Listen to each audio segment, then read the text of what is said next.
Hey everybody, welcome back to Jamia's Promo. Today is April 13th and I just received the Bobcat People's Miner, Bobcat Miner 300. Now I believe this might be the first one, or at least maybe the first review here in the United States. I know there's a bunch of these that is already online in China. So I wanted to show you guys what the Bobcat Miner 300 looks like. We'll do a comparison versus the OG Helium Hotspot Miner. I also do have a little bit of space inside of here comparing again the size with the Rack V2 from CalChip if you guys wanted to see the size differences.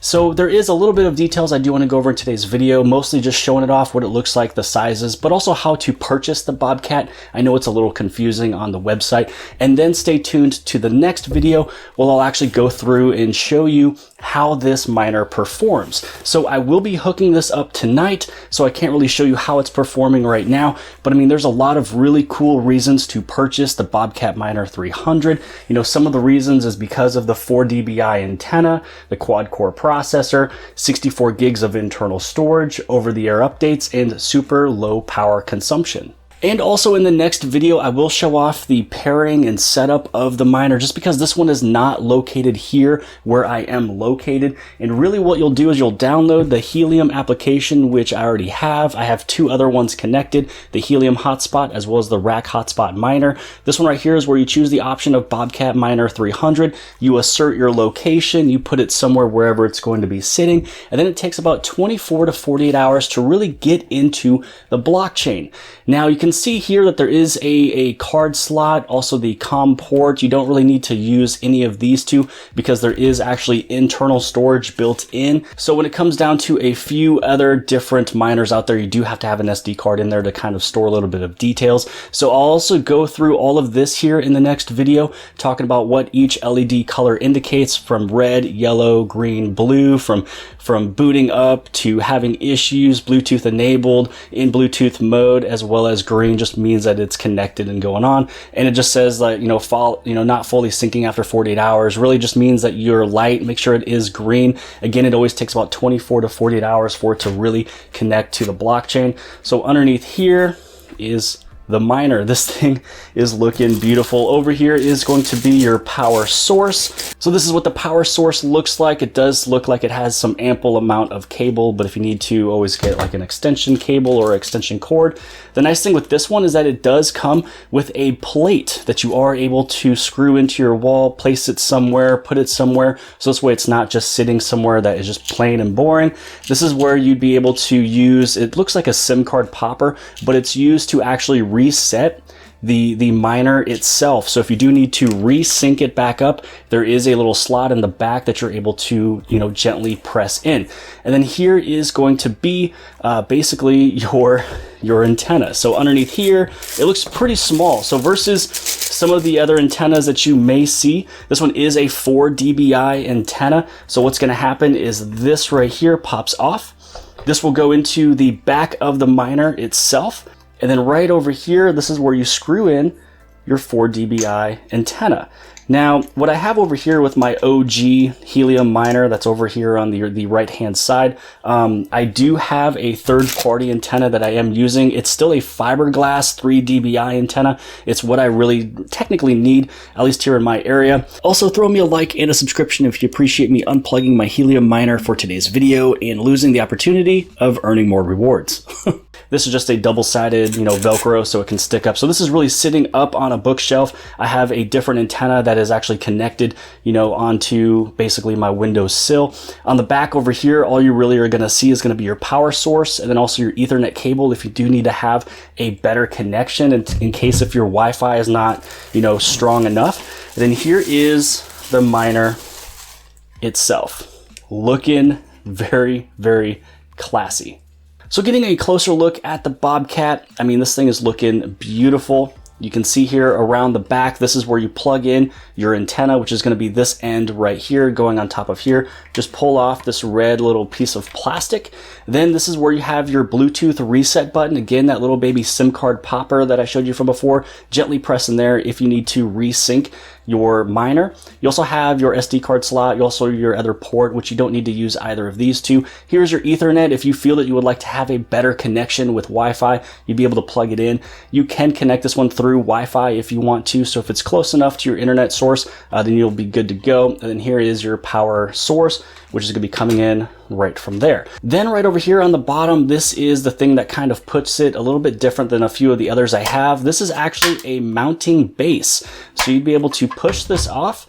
And if you wanted to mount this up onto a wall or however you need to mount it, you'd be able to put it in onto the wall. You have your 2 screw areas right there. It comes with the screws inside the box. And then once it's on the wall, you'd be able to simply attach this. And then now you're running off to the races just like this, or like this, however you would like to have it all set up. And then here is the 4 dBi antenna. The nice thing that I like about this here is that it is kind of set up like my other one that I have set up, where it has a longer cable and extension of the cable itself right here. So when it plugs in, then you can move your antenna around wherever it needs to. And one thing that I did find out about this that I do kind of like is that it is magnetized. So if you wanted to magnetize this to something to give it a good connection, you know, there is a magnet that is built inside of the base, which is actually pretty nice. So, you know, when you compare it versus, let's say, the Helium miner over here, so this one is the stock antenna, and so it just screws into the very back right there. There's no additional cable to extend it out anywhere.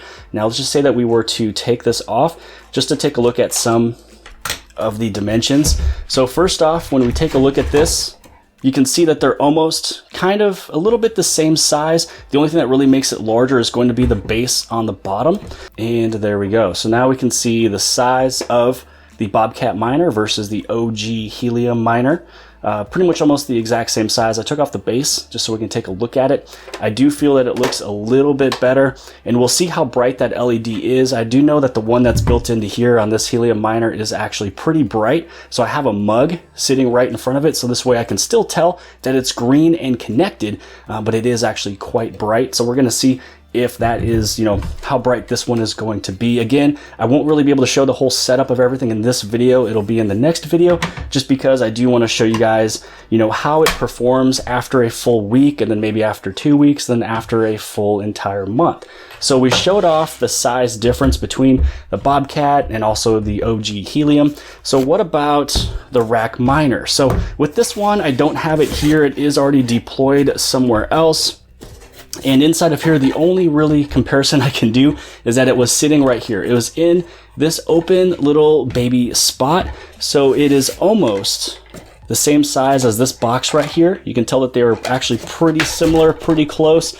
This one is just a little bit longer when it comes down to, you know, how tall this is right over here. So this is almost the same size, as the rack miner. So you can see that the OG Helium is going to be pretty much the same size as Bobcat, which I feel is going to be the same size as the Nebra. And then you're going to have something small like this that's actually made of metal, that is basically in the place of a rack V2 miner from CalChip. So that was basically today's video. I wanted to show you what the Bobcat miner looks like. And this is what she looks like. Looks really good. It has a base on the bottom that you are able to prop it up on a wall anywhere else you want to. It has all the ports in the back that you need. 2 of them you actually don't even technically need because of all the internals that it does have. And also too, make sure you guys take a look at when you are purchasing and buying this thing online, and as well as here is that 4 dBi antenna. So how about we head over to the website and let me show you what it looks like. So first off, when you go through the Bobcat website, this is just a screenshot from when I've purchased mine. So you can see over here that they strongly recommend the option that will instantly confirm your payment. So basically when you go through USDT, it's a instant exception, because a lot of times when you use a credit card, it may get declined. You might get a text message that asked if you did do that payment, so make sure that you do select the option. Yes, I did try to make a payment through Muggle Pay, but other than that, if you're using USDT and you're using the option for ERC20, you will have a $20 transfer fee. But if you're using the USDT, the TRC20, it's only a $1 transfer fee. So when you do go through and you purchase, you make sure, no matter which one you are paying with, if it's the ERC20 or the TRC20, make sure you either add in 20 or the $1. Now the next screen that I do want to show you is that when it comes down over inside of this screen here, so this is where you can see that I'm choosing USDT and I chose the ERC20 right there in the middle. Now down on the bottom where it shows the USDT, they did put in the number of what it's supposed to be without any of those fees. So when you copy this over into when you're making your payment, you want to make sure that you're adding in your $20 fee as well as the transaction fee based on the platform you're using. So I use Binance.us, and so it'll show you how much the transfer or the transaction fee is. So all you got to do is just take 520 and those odd cents right there, which it does have to be the exact same. So you want to make sure that you go into adding in the 20 if you're doing it my way here with ERC20, and then you want to make sure you use and you add in the transaction fee from your platform. And this is the address that you transfer it and send it over to. So here is the last screen where you can see that I am sending it from Binance US. So there's the recipient's USDT address that you saw in the last screen. So all I did was I simply did copy and paste, and I also copied and pasted the amount of 520.64.